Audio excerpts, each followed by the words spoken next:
Call in, guys. Talk to me nice. Welcome back to Sports Tea. Welcome back to Sports Tea. Talk to me nice. Nice. Call in, guys. Talk to me nice. Call in, guys. Talk to me nice. Talk to me nice. Good morning, everyone, or good evening. Welcome back to Sports Tea. Thank you for joining. I know that it's really early. I know there's probably no one in the room with me, but I wanted to jump in. I've been a little bit under the weather, a little feverish, but I just wanted to jump in here real quick before I started traveling for the week because it's going to get a little busy for me. And I really needed to respond to Richard Jefferson and his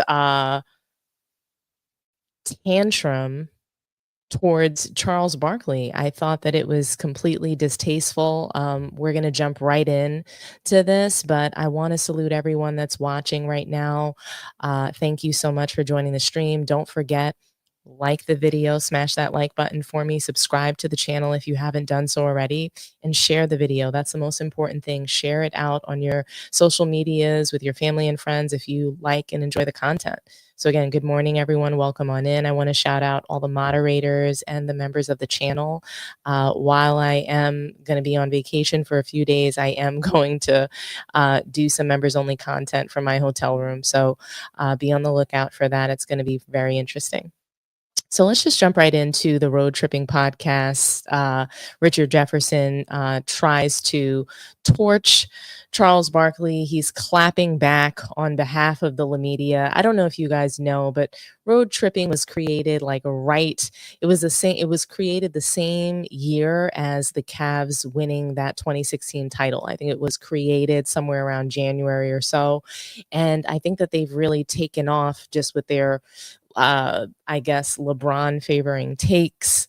To me, this is a LeBron channel. Kendrick Perkins is the only one who sort of veered off in a different direction because, he since has criticized LeBron. So Richard Jefferson, and I was watching 2 Raw. I really love his channel. Shout out to 2 Raw for sports, 2 Raw for TV. His channel is excellent. Go ahead and subscribe to his channel. But he explained a whole lot just about Richard Jefferson, calling him a minion. I thought it was so funny. So I think he refers to him as a minion. And so Richard Jefferson is a part of the media, and they have striked again. So the media strikes again, guys. And here's what Richard Jefferson and the cast of Road Tripping had to say. Moving on, Charles Barkley. Oh, wait, my turn. Fuck him. Oh. Hold on, I'm getting a red vote. Keep going, Richard. Oh, wait. Really? Wait, I'm sorry. Which part were you going to go on? No, you go with the first. Bill Simmons? Was it the Bill Yeah. Simmons? Yeah. Fuck him. I got this shit. Chuck Watch out. dropped gems Watch out. on No. Simmons. I'm ready. Can I do it for our audience? Do While it for you our stretch and audience. get ready? I'm ready. I was about When to was be the last social time you media. stretched? Said the second apron exists because players are soft and want to team up. Called out LeBron's crew for demanding everyone calling him the GOAT. Is he right? Okay, my turn. All right, this is my favorite part because I've done this. This is my favorite. This is my favorite part. All right, so social media team, get ready. This is a clip. We're about to social this. All right, really quickly. I remember Charles Barkley got drafted to a team with Moses Malone, maybe Dr. J, and Maurice Cheeks, right? So he got drafted by a team that was loaded, right? They were into their career, but so he did, right? Then I do remember very vividly. Hey, Channing, I need your attention here. Do we remember? No, I said Channing, not you, perk bitch. I'll show you how much you listening. That's actually funny.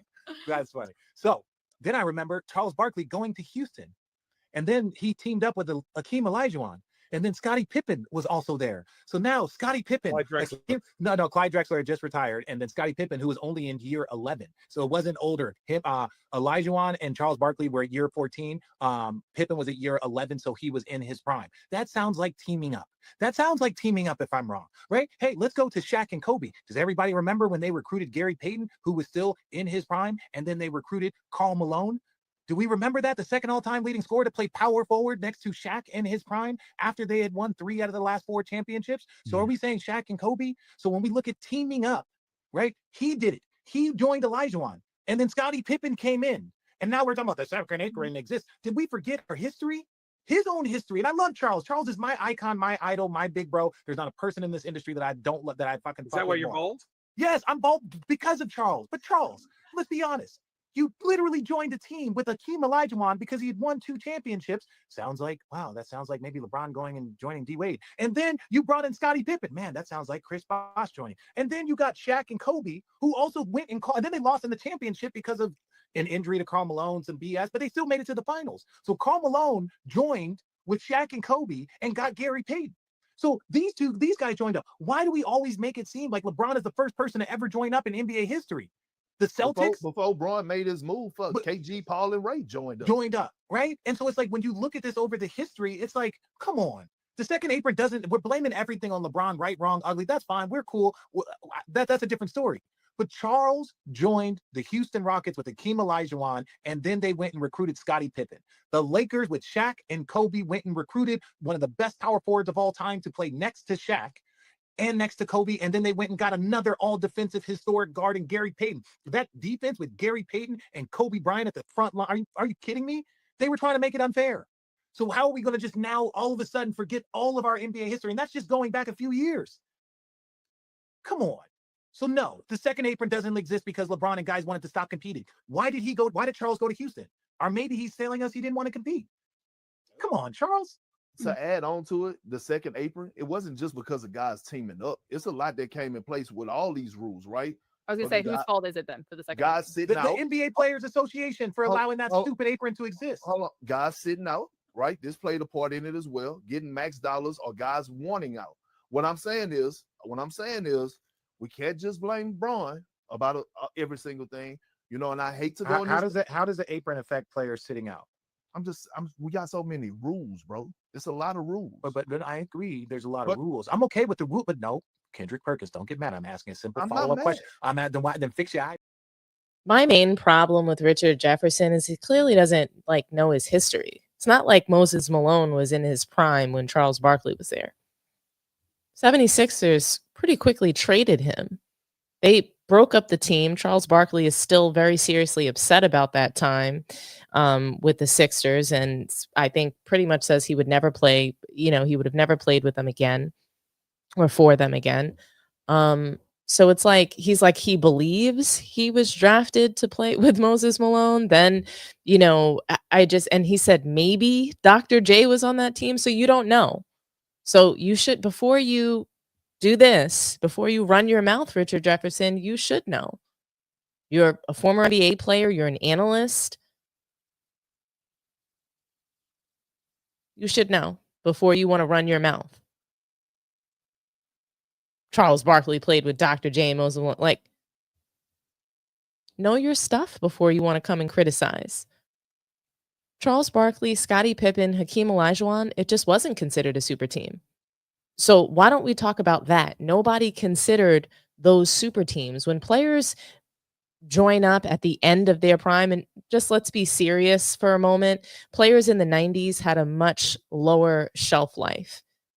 70s, 80s, 90s players, by the 10th year, they're typically out of their prime and almost done. A lot of NBA players had 12 to 15-year careers. That was normal. Not 20 plus years in the league stealing money. So it's just Richard Jefferson, and I'm not going to call. I hate when people say, oh, someone said something and we need context. To me, context is an excuse. That's what it is. Context is making an excuse. So Richard Jefferson is saying that these were super teams and they just weren't. That's my reply. They weren't super teams. These players were considered to be at the end of their prime. Scottie Pippen being, in his 11th year and still having juice in the tank. Why didn't they win? Why wasn't that team considered a super team? Now, Charles Barkley going to the Houston Rockets, what that was considered was player empowerment. So that's why I always say that LeBron James wasn't the first person to create that. That's what people credit him for, is player empowerment. And they need to be crediting him for super teams, because that's what he's done throughout his career since leaving the Cavs the first time. He's had nothing but loads of all-stars, loads of shoot. Like, he needs everything to win, and he does not want to compete, and it's been proven. He tried to get Paul George to the Cavaliers. And we're going to get into all the ways that LeBron didn't want to compete and from how early on he didn't want to compete. So Richard Jefferson is full of it. I think that what he Charles Barkley and all this and that, I think that that was really cringe. I thought that that was disrespectful and distasteful. I am disgusted by him for his comments. Just flat out disgusted. And, you know, my question is, was the media's clapback facts or fiction? For me, it's fiction. Gary Payton, Karl Malone going to the Lakers, they were not considered to be in their prime. They were at the end of their prime, ring chasing. That's what it was called back then. When players at the end of their prime could not win, you know, on their squad that they were either drafted to or played a long time with, they go at the end of their career, hey, I'm going to try to win a ring now. So yes, Gary Payton at the end of his career was trying to do that. Karl Malone was trying to do that. Gary Payton was successful with the Miami Heat. There you go. Sometimes the perfect veteran mix can lead to winning and titles. We saw that with Gary Payton and the Heat. We saw that with Jason Kidd and the Mavericks. We saw that with Iguodala and the Warriors. So moving right along to our next topic, because, you know, obviously the media creates a lot of narratives, and going into to mention that 2006 finals that Gary Payton played in, you know, Mark Cuban recently made comments that the title was rigged. And Dwayne Wade had a response, and I want you guys to hear it. We'll react together. And yeah, I want to know what you guys think. Like, was the 2006 finals rigged, or is Mark Cuban just bitter? I heard Mark Cuban come out recently and say that he don't care, he taking it to his grave. 2006 was rigged, is what Mark Cuban said. Mark Cuban and I have probably had one conversation since then. It was a very cool, cordial conversation. I love Mark Cuban from afar. But Mark, stop saying that.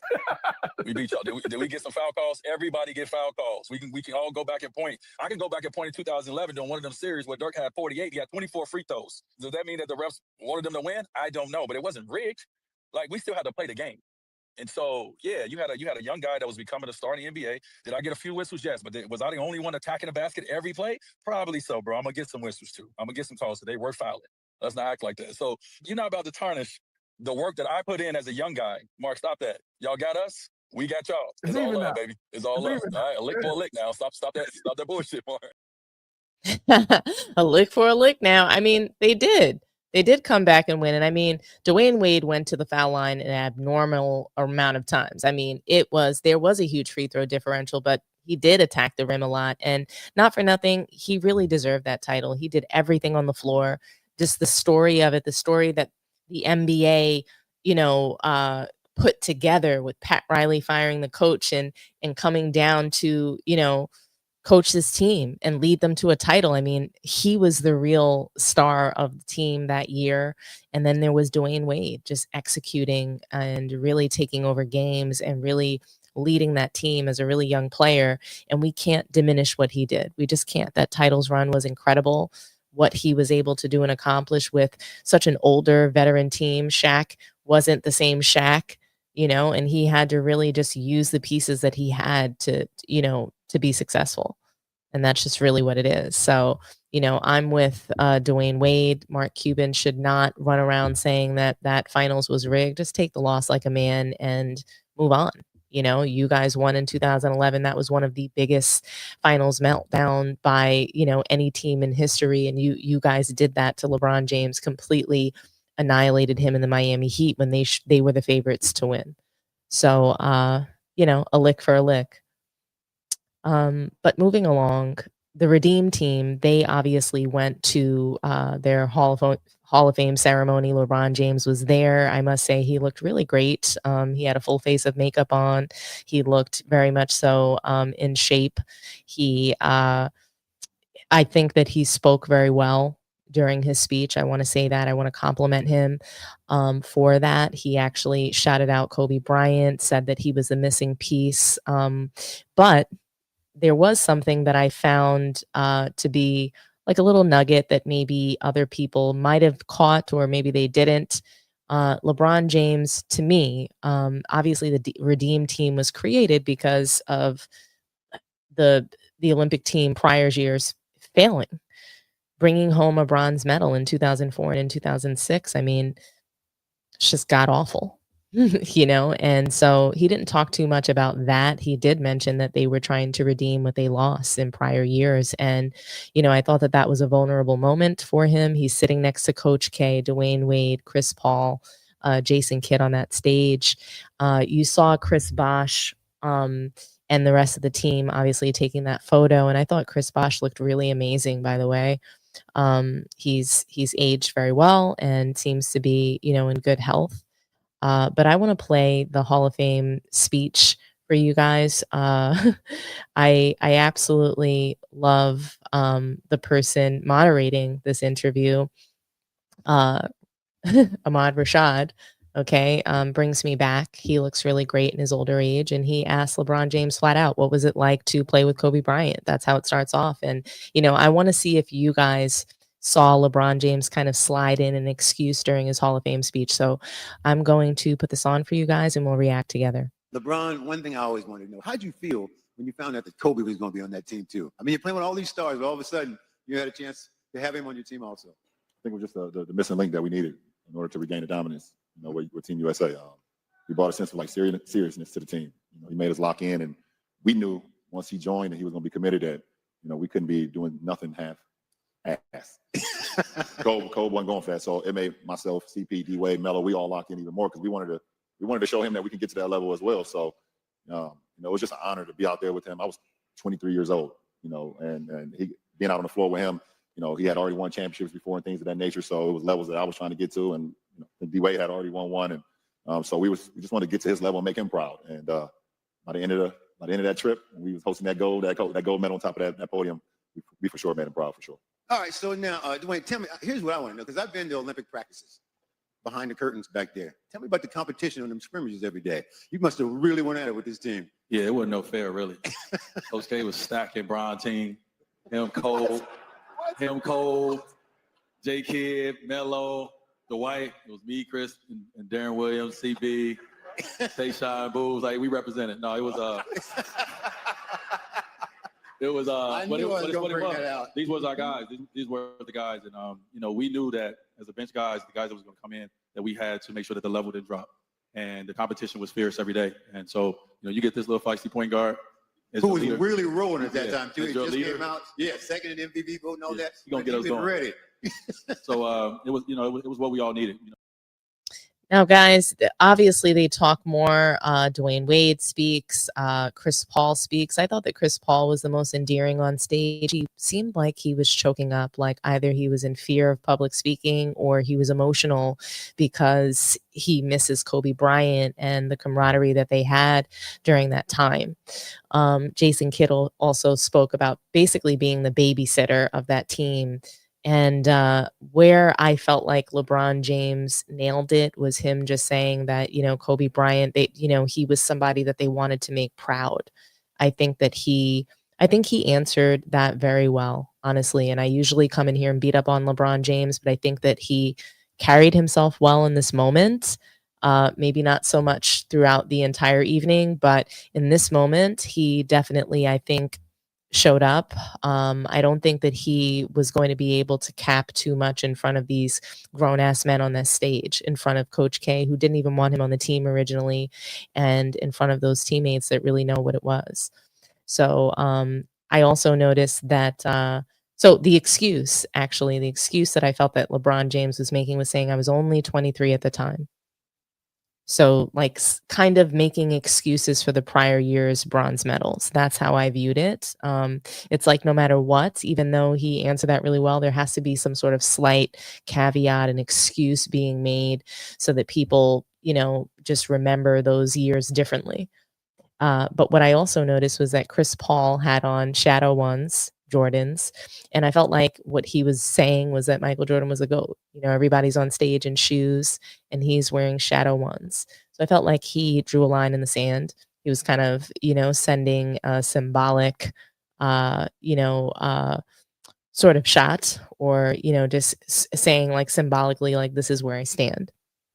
So I thought those things were interesting. But even more interesting than that, the Redeem team is a team, they had so many different pieces on that team. And I don't know if you guys remember Michael Redd, but he's recently started his own podcast. He was a star, an all-star with the Milwaukee Bucks, top scorer, really cool game. He kind of just faded, and I think, everything was about LeBron James. So you didn't pay attention to a small market team like Milwaukee because we were already paying attention to small market Cavaliers because LeBron James was there. And so I think it was really interesting that, he started his own podcast, and I watched the entire episode that he did. I think it was over an hour, and I found him to be really endearing. He spoke about just who he is as a person, his morals, his values, how he connected with Kobe Bryant as a person. And, he spoke about some really positive moments that he shared with Kobe Bryant, LeBron James, and that team on the Redeem team. And, he spoke about them, I think, very well. But he did reveal and expose that essentially LeBron James has been interested in building super teams since 2008. They talked about it in 2008 that they were going to team up. They were, there was this sort of, feeling that, hey, we can get it done together, but not on our own. So let's team up.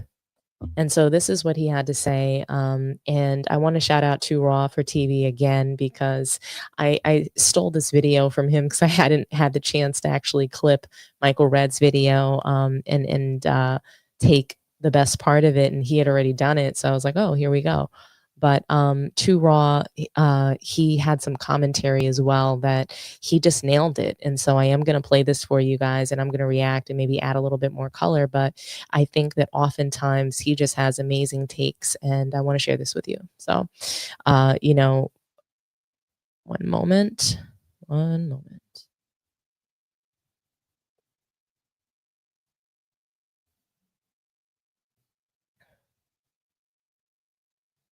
And, I really, in 2008, it seems as though LeBron James had already decided to quit on the Cavaliers. That's when he made that decision. So the decision was already in the bag 2 years prior. He knew he was going to team up, and here's the evidence of that. Some of the conversations circle around, maybe we team up. What if we play together? Right? Like that notion of like the super teams coming together. 08. And 08 was happening then. 07 and 08. Like, yo, what if we play together? How would that look? What if we played together? Yeah. And 2 years Completely later, foreign you got concept. And then LeBron 2 and years later- Dwade. 3 years later, 100%. CP and Kobe for a minute. There you go. And it all spawned from that moment together because we actually found out that we do actually like each other. And like, I like your game. And like, We could both be stars. Yeah. Exactly. That was a foreign thought back then.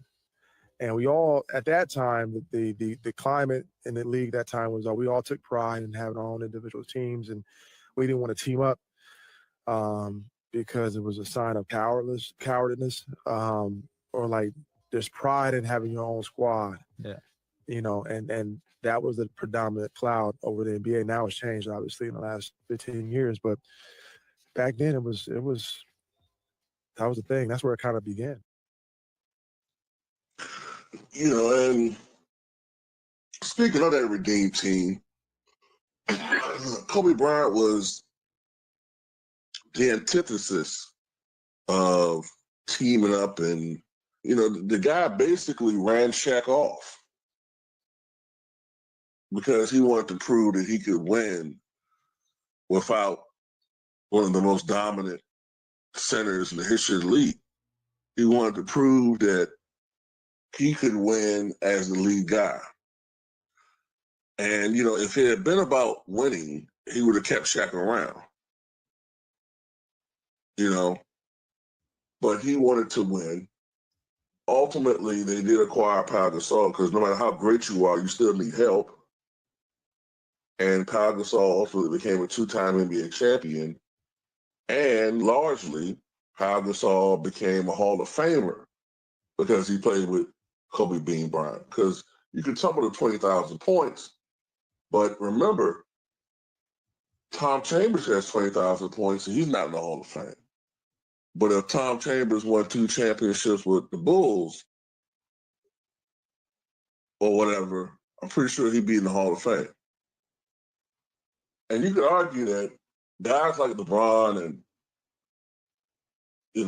especially LeBron at that time, who felt so much pressure, calling himself the king. You had the people like Skip Bayless saying he's a king without a ring, etc. There was some jealousy there. You see a guy like Kobe win back-to-back championships, and Wade has one, and Wade at the time was, 28? And then you have a guy like LeBron who has no rings. He has no rings, and he's in his 7th year. At that time, I think he was in his 7th year in the league. By Michael Jordan's 7th year, he won a championship. So LeBron knew, I won't say the clock was running out, but excuses. Excuses were running out. So he sold his basketball soul, and he formed a super team.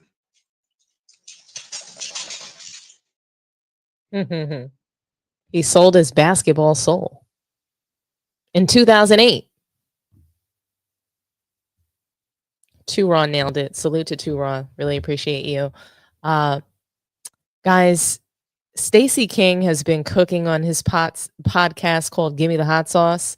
I absolutely love it. He's been dropping jewels and really just telling great stories and really just giving some really interesting feedback on today's game. So I want to play for you one of the clips that I loved during his episode with Horace Grant. They got together and they reminisced on just a variety of things. The Last Dance they talked about the GOAT debate, and I'm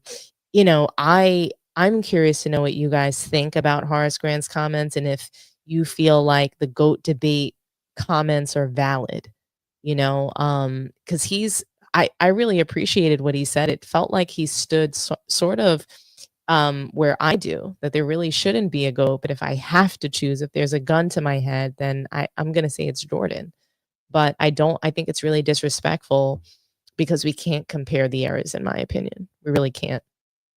And so I want you guys to hear the first clip. I might not get through all of these clips with you guys because I do have to run and catch my plane. But, I really just, again, I want you guys to like the video for me, share the video, and subscribe to the channel if you haven't done so already. Here's the first clip of Horace Grant talking about the GOAT debate and what he thinks. Here we go. Let's react together. Hey, I want to ask you about the way the game has changed since you guys were in there. It's really become kind of a three-point shooting contest. Sometimes games, you see 70 three-pointers. We had Stacey and I did a game. There's 100 three-pointers put up. God. When you watch the game now, you kind of wonder what happened. Yeah, in terms of the three-pointing, sometimes it gets so disturbing, if you will, for lack of a better word, in terms of you can have a fast break, a 3-on-2 or 3-on-1, and guys would just come up and pull up for a three. Or they run to the corner instead of trying to cut in for a corner. Yeah. And that's, to me, being an old head, that's not basketball. It's not the fundamental of how you run a fast break. And I pray and hope that the physicality will come back into the game. Mm-hmm. Not like when we played Detroit or New York or even Cleveland or Indiana, but some hand check, some physicality, and all of the damn review of a foul like this. Yeah. I don't think it's necessary. Yeah. Okay, so here's a question. You're a former player. You know basketball to the utmost. I consider you an expert. Where are you at the GOAT debate between LeBron and MJ? What's your point? What's your take on it? I would say this. Stacey and Mark. What's the ingredients of the GOAT? Is it rings? Is it being the best rebounder? Is it being the best assists or block shots? What is the GOAT? Never losing in the finals or MVPs? are those that I mean, I want to know what's the ingredients of a GOAT, because if it's rings, it's Bill Russell. Yeah. If it's defense, I mean, you can look at Bill Russell, you can look at Kembe, you can look at Ben Wallace. You can look at Will Chamberlain as being like really the most unstoppable force that anyone's ever seen. I mean, he easily could be the greatest player of all time based off of what he did and changed the game. They widened the lane up for him. You know, they took the dunk out because he was dunking so easily. Kareem could also be in that conversation. He had the most unstoppable sky hook that for the like 30 years. You know, I mean, so there's different criteria, but I think when you look at it, it's like, you know, it's kind of like, I mean, really, I mean, you can go with any of those guys, but when you're starting, the main conversation is always going to be Kobe. It's always going to be Michael. It's always going to be LeBron. Those are the three guys that everyone always talks about. And so I say what separates those three guys is first you got to look at, you know, finals. You know, Kobe's got 5 rings. MJ's got 6. MJ was 6-0 in the finals. LeBron is, you know, what, 4 and 6 in the finals. You know, his argument is I've been to 10 finals. Okay, that's like saying you went to Baskin Robbins 10 times. I mean, what did you order a milkshake every time you can? Who cares? You went 10 times. Who cares? Like that, you didn't win. You know, I played the lottery 10 times and I won 10 times. No one cares. It's what you did when you were there. You know, and not taking anything away from him because he is on the Mount Rushmore, in my opinion, of great players. And I would never slight his career at all because what he's done in the game, he's more Magic than MJ, where Kobe's more Michael. Kobe gets overlooked. I mean, when the discussion of what a GOAT player is, you know, I would put him right up under MJ 1 and 1A, and then I would throw LeBron there. I tell people you play with both. I tell people all the time. I mean, if you have to pin me down to be to pick my GOAT, it would be MJ. And I was in all respect to LeBron and Kobe and you know and many other players that you can argue say is the GOAT. But I've seen Kobe Bryant when Shaq will foul out, got in foul trouble. I thought I was looking at Michael Jordan, how he took over a game and led us to victory many times when Shaq was on the bench with foul trouble and what have you. But I would say MJ 1 and Kobe 1A for sure. Yeah, I would say that because also what separates those three guys is they were two-way players. They played on both ends. You know, they didn't just play offense. And LeBron in his early days was a very good defensive player. But over the last 5 or 6 years, you know, he's kind of a traffic cone out there. He's not guarding anybody. He's basically running people over and telling them to run over and guard his man. And he's not the same defensive player. And people say, well, he's 40 years old. Well, MJ was playing defense at 40. You know, Kobe was playing defense in his late 30s. I mean, you still have to do it if you want to be a championship caliber player. Yeah, and in LeBron's defense, the rules have changed so much when it comes to defense. I mean, teams are switching everything. I mean, it's just like guys don't get over screens, they don't run through screens and things of that nature. It's you heard Stacey King. LeBron James is just running people over. When I say these things, I'm called a hater, but we just have a former NBA player that came in there and said the same things that I've been telling you guys all year long. LeBron James is one note. Bum rush the lane, no defense, hasn't done it. I mean, he was generous at 5-6 years. I'm going to say 10 seasons. Sorry. So I think that Horace Grant's comments on the GOAT are valid. I think he doesn't like Michael Jordan and didn't even want to talk about the GOAT or call Michael Jordan the GOAT. So I think it's really interesting how players of the past really band together to protect their era, to protect their fraternity. And they recognize what they're battling. It's really the battle of the eras and really just trying to keep their legacies alive. So this is going to continue and this is going to go on and on and on. That's what I see. I thought that it was really interesting that they also got into LeBron James's commercial and they talked about LeBron James pretty much being the cringe king. Okay. I want to know if you guys think that his career has just pretty much turned cringe career cringe, you know, however we want to call it. But, you know, I have a pretty long video of Horace Grant and Stacey King talking about this. So bear with me. I'm probably going to cut it a little bit short, but there was a lot of good things that I want you guys to hear. They talked about basketball. And later they get into the triangle offense as well. And, you know, we just keep hearing that basically players today are just not really smart enough, not skilled enough to run that offense. So here we go. Here's what they had to say about LeBron and his Forever King commercial. But with LeBron, and I mean, he can I mean, when he was really young, he could play defense from 1 through 5, basically. Yes. And that's a testament to his mentality. Well, what's really hurting LeBron now is his self-promotion. There's a new ad that's out from Nike, which that's labeled him the Forever King. It shows him with a scowl on his face, putting a crown on his head, and the narrator says he defeated all his rivals, never backed down, the unquestioned king forever. And it's like this arrogance and this self-promotion. I think people would look at him more kindly if he would just let his numbers and his accomplishments tell the story rather than always trying to convince everyone that, hey, I'm the best ever. See, I haven't seen that commercial, and if that's true, and Wait till you you guys see say it. it's true. Yeah, it's cringe. It's cringe. Really? It's cringe. Yeah, just All right, no Google comment. it. Google it when we're done. Yeah, when you Google it, it's on there. Yeah, LeBron I didn't even know Forever about it King, until Mark told me, and then so I had to look this up. So I saw it. I'm like, oh. It's almost as bad as the decision in terms of someone close to him should have said, LeBron, you don't want to do this, because people are already thinking that you're trying too hard to push yourself. And this just pushes him over a cliff. I mean, my personal opinion, he should just let it happen. If it happened, you know, in terms of the overbearing promotion. I mean, he's on that Rushmore. Yes, yes, he is. And that's what I don't understand, G. You're on Mount Rushmore. There's so many great players that could be up there, but you're up there. What does it make? What difference does it make if you consider number 1, number 2, number 3? You're in the conversation. Yes. And in this day and age, people thought Michael up until this point before The Last Dance was the guy that sold shoes, except for the people that we grew up with. People grew up watching us play.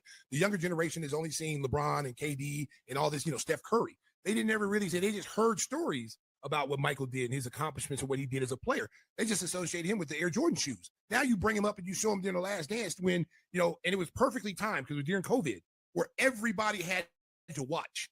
Everybody had to sit there and watch that every night. Like it was the Jeffersons. They had to watch it every single night. So kids have a different appreciation for how great Michael was. Like, oh my God, I didn't know he was that good.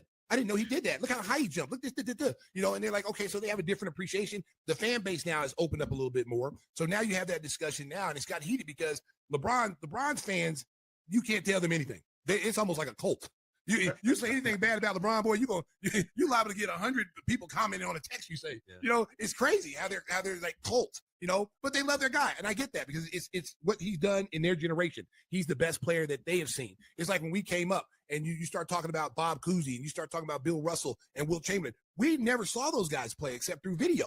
We only can go by the people that we saw. Kareem, Moses Malone, those are the guys that we saw coming up. Yeah. Dr. J, Larry Bird, Magic Johnson. So we don't know anything. We know how good those players are because we're historians of the game.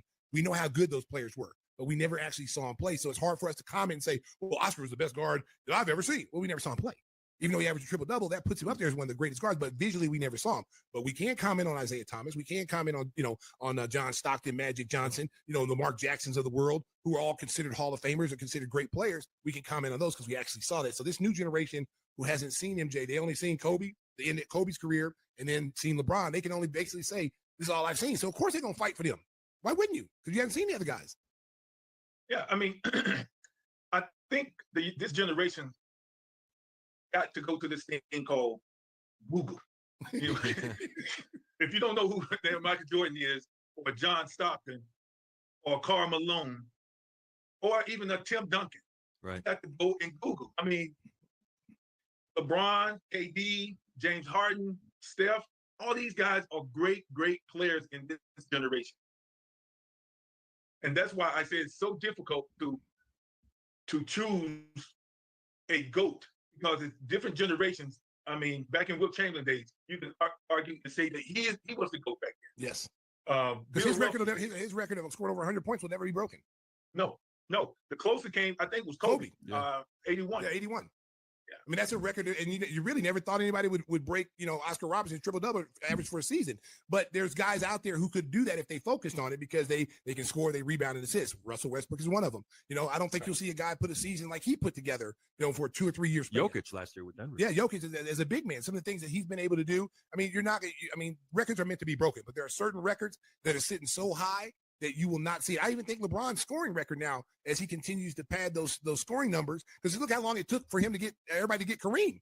I mean, the one guy I always thought could get it was if MJ would have not missed those 2 years or came in early from high school and been able to play early like LeBron, these guys, maybe he could have done it. I thought Karl Malone had a chance to do it. I mean, this guy averaging 30 points every year. I mean, the guy was a phenomenal scorer. You thought he would be able to do it, and I think he's in the top 5, and he wasn't able to do it. So LeBron's record's gonna probably sit there. We'll be gone.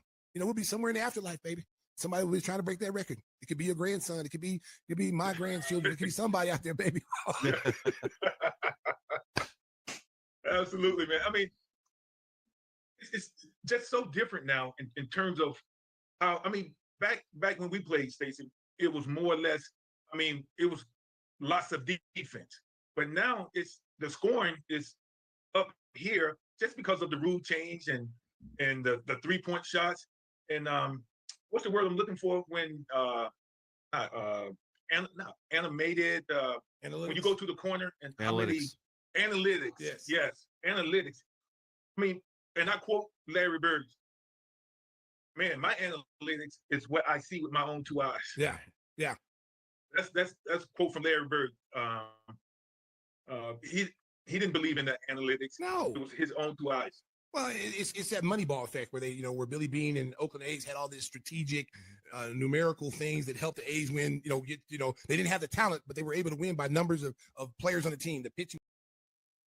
Guys, that was my favorite part of that clip in the end when Horace Grant said, "My analytics are my own 2 eyes," and that's a quote from Larry Bird. So I think it's really important that we stop placing such an emphasis on stats because stats.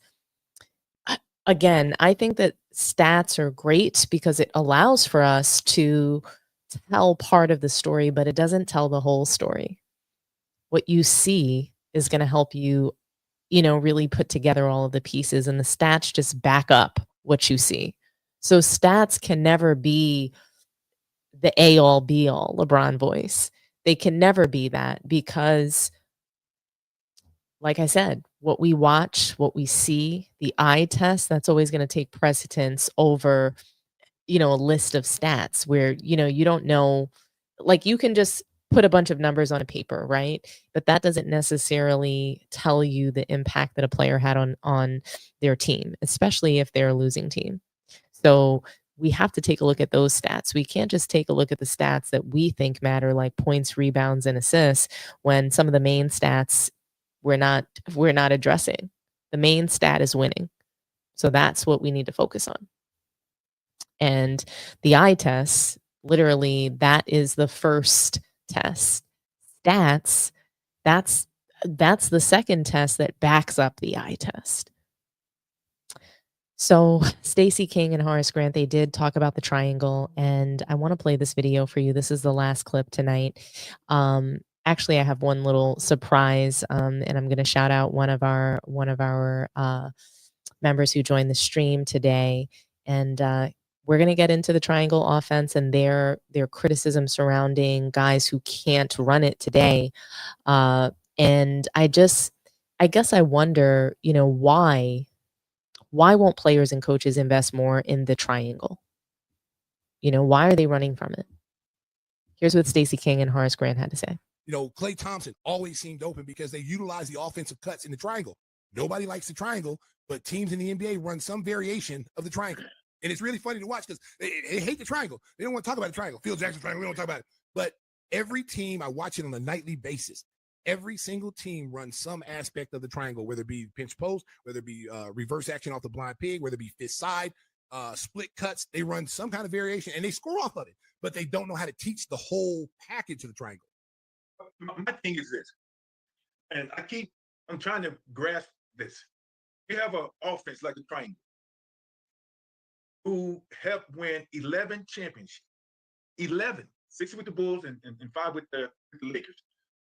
And you mean to tell me that a triangle was so successful that guys cannot run it now?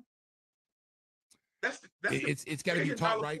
It's got to be taught right, G, because I read in the CBA and people say, oh, you can't do it. The guys are not smart enough. You got to have high basketball IQ, which is true. You do have to have guys with high basketball IQ, but it can be taught, and it can be taught if you teach it the right way, it'll be ran the right way.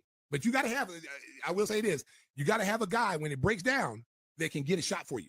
If you ever going to run that offense, because we had Scotty and we had Michael, we can get a shot. But anybody running that offense, you better have one guy on that perimeter when the shot clock's down to 5 he can get something going to the basket or get to the foul line. You do have to have that. You're not going to have Michael all the time. You're not going to have a Kobe. But if you got a guy like, say, in Denver, just using Denver, playing through the post with Jokic, imagine him in a triple post offense. Oh, my God, Denver would be unguardable.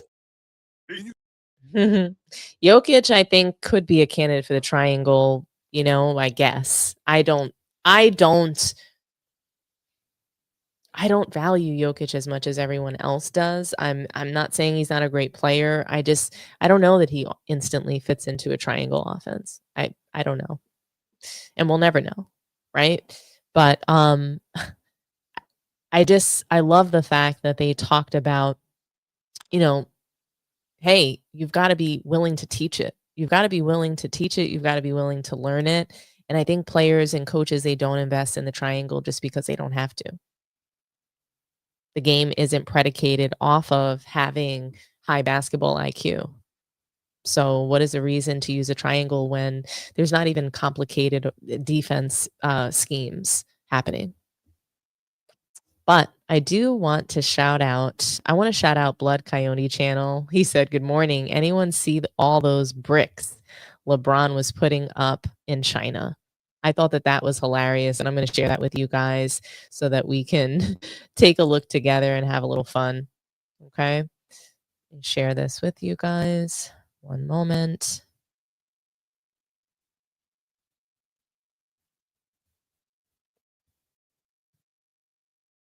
Here we go. This is hilarious.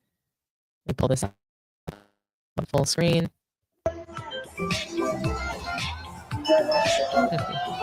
LeBron's missing shots in China. Everything is a brick. Brick, brick, brick, brick, brick. LeBrick! Get out of here, LeBrick! Boo! LeBum! LeBrick!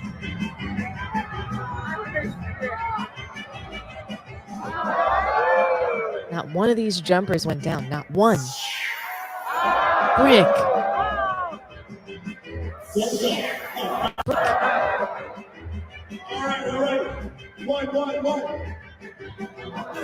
Sheesh. 2 feet away from the basket, he can't make it. I mean, you got to give him credit for continuing to, he didn't want to leave the court till he hit something. Half court shot, brick.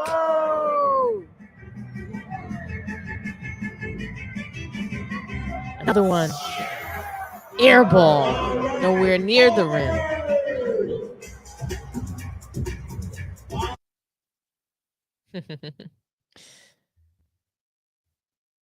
Well, guys, that concludes our show for tonight. I really, really appreciate you being here with me and watching. It means a lot. And I just want to say thank you. So do me a favor, like the video, subscribe to the channel if you haven't done so already, share the video, okay? And just be well. Take care. Have a wonderful morning. Get some rest if you're going to bed, and just have a great day. And I will see you soon. Bye-bye.